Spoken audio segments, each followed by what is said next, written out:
Every now and then, history doesn't just echo. It enters the room. In 1768, Armenia was a nation ruled by empires: the Ottoman, the Persian, the Russian.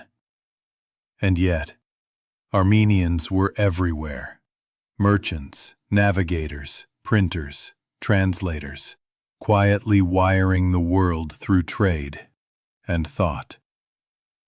While European kings sponsored conquest, Armenian networks fueled the Age of Reason, not with cannons, but with curiosity. They printed Newton, they translated Columbus, they believed survival meant knowledge, and knowledge meant freedom. And today, one of those men is with us, Yohanes Agha. He sailed the trade routes of empire, survived a storm in the Atlantic, and left behind something more powerful than cargo: an idea.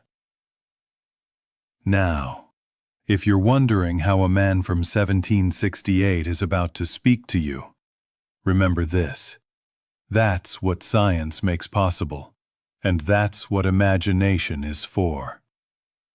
Yohan, tell us. You know, the first thing I remember about Singapore was the smell. Clove and tar, heavy in the air. The docks were alive, men shouting, ropes creaking, crates thudding onto wood. I was standing there, pen in hand, signing my name, Yohanes. But the sailors, they all called me Yohanes Agha. That letter I signed, it might have been a farewell, because every voyage west always felt like folding a prayer into paper and tossing it to the sea. We were loading cargo: silk, porcelain, pepper, and those quiet parcels no one dared to name. You could taste the risk. Prophet never walked alone. Danger was always at its side. Our captain was Dutch, gave a nod like we were invincible. The crew, they grinned. Sure, they could outrun any storm, but the Atlantic doesn't care about confidence. It tore into us like a beast. Sails shredded, a mast snapped, and the captain, he broke, called for surrender. Abandon ship! And I stepped forward, looked him in the eye. Give me the helm, I said, because fear can either paralyze a man or sharpen him.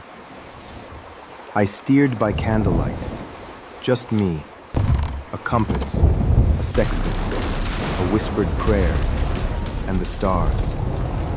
Hours passed. Then a cry rang out. Land! It was America. Unexpected, solid, real. Mothers grabbed their children. Merchants let go of the breath they'd been holding for weeks. And me? I just breathed. Years later, in Trieste, I paid for ink. Armenian monks printed a book, The History of America in letters my mother could finally read.